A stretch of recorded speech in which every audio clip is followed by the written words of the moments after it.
opinions of our advertisers and management of Pacific Telestations Incorporated. You're watching Buzz with Jess Lujan. Good evening, Guam. I'm Jess Lujan. Welcome to this edition of The Buzz. My in-studio guest tonight is none other than, of course, our Governor, Eddie Calvo. We're talking, of course, election, post-election talk with the Governor. Governor, how are you doing? Oh, Jess, thank you so much for inviting me again this evening. I just got back a couple of days ago from Camp Roberts, California, and I had an opportunity to see our citizen soldiers there in training, 600 of our National Guardsmen that will be deployed to Afghanistan the next couple of months. So, you know, before I left, that's why I felt it was so important that I made that announcement on KOAM and all the other electronic media for our citizens to go out and vote, because, you know, that is a critical part of a democracy. That is a right and a privilege that democracy has, and there are people that are donning our uniform that are fighting for that to right to vote, and so it was so important for our citizenry to vote. And again, the election's over. I got back just the day before yesterday, and of course, the results of these elections have become known. And with that, obviously, I would have liked to have seen a Republican majority, but I also understand that there was the will of the people. There's not a lot of fresh blood coming in the legislature, both in the Republican side and in terms of the mayoral office. The Republicans have consolidated strength, in particular to strong areas such as Jigo and Jotnya. And actually, Governor, I was going to talk about that, starting with in the village level, where you have, of course, you know, you have mayors that, you know, in previous elections, you know, were backed by a Democratic governor, in this case, Governor Carl Gutierrez. Villages such as Jigo, Jotnya, Maleso, and Agana Heights, and Agate. Actually, they had competitors or incumbents that were backed by the former governor, and this time around, the people came out and voted Republicans into the municipalities of these the different municipalities. Oh yes, I think in terms of the ground game, what our Republican grassroots organization, in particular to in particular to the villages, you know, the results are very promising. And you know, first of all, I want to just congratulate and give my thanks to all those that ran for office, and also for those incumbents that may have lost, as well as those candidates that ran and didn't quite make it. You know, running for elected public office, and you know how it is, Jess. It's a tireless and sometimes thankless job. It's true public service. So I want to thank them all and congratulate them. But now, for those that have been given the confidence by the people. It's important for us now to come together. But the Republicans look good. The only area that, you know, again, you made mention that the Gutierrez organization was pushing hard for certain areas. We've had victory in most all the villages except for Inarahan. I thought Mayor Taitikwi did a terrific job as a mayor, and there were so many projects that were moving forward as a result of his leadership. But again, the people spoke, and there was a strong apparatus down there in Inarahan. It's a strong Democratic village, and of course they had a very aggressive candidate in Miss Lujan that also ran. So she can't be that bad.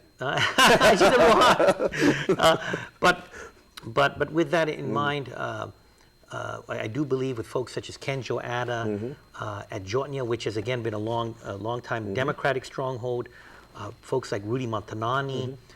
Which has long been a Democratic stronghold in Jigo. Now we have Republican mayors here, so I feel very good You also had, about the prospects for the Republican Mayor Party. McDonald had a challenger this time, Mayor Tayama as well? Mayor McDonald, Mayor Ernest Chargaloff, and Mayor Tayama. There was a concerted effort by again, the Gutierrez organization to make a change, and of course, they've been responding to the people, they've been listening to the people, they've been acting to the will of the people in these villages. They had great organizations and they prevailed. And I congratulate Mayor Tayama, who again had a challenge. I congratulate Mayor Ernest Chargaloff, as well as again, what other village? Again, Mayor McDonald at Agana Heights. Agana Heights. That's right. That's right. And you know, they had really a difficult challenge ahead by the competition. The competition ran a good campaign, but they won. Well, I knew Mayor McDonald had a challenger because he was the first one anywhere in Guam had his signs up, and I said, I think there's going to be a challenger. but anyway, congratulations to those folks. Let's move on a little bit, Gov, if you will, to the senatorial race. You know, I know you made an effort to try to get a majority in the legislature, to work with a majority, Republican majority. The will of people said, hey, we're going to continue with a 9-6.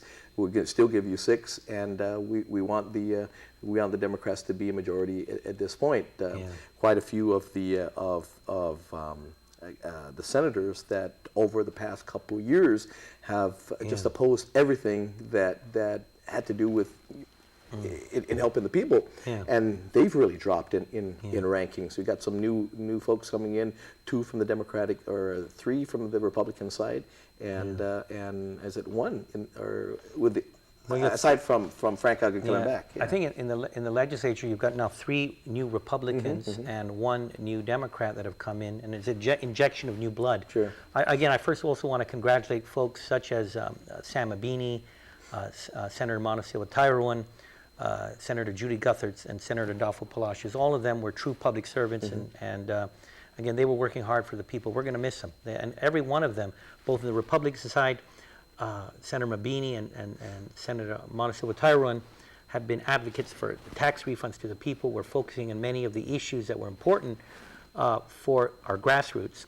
And Senator Adolfo Palacios and Senator Guthertz were the type of Democratic senators that worked across the aisle and tried to work focusing on not partisan issues, but focusing on what was good for the people. So we're going to miss them all. But you know, again, the people have spoken. We have now these new senators, and I'm excited about the 3 new Republicans. They're filled with energy.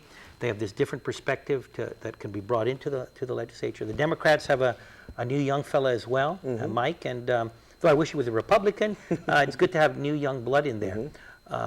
There was also a message in regards to some of the leadership, the Democratic leadership of the legislature, and where they're fared in the election. And I think the message also for the people was not only change, but also maybe for those folks that are still there, a different attitude towards working collaboratively. You know, we can have agreements or disagreements, but not being overly partisan, that you lose sight of what is for the best common interest of the people of Guam.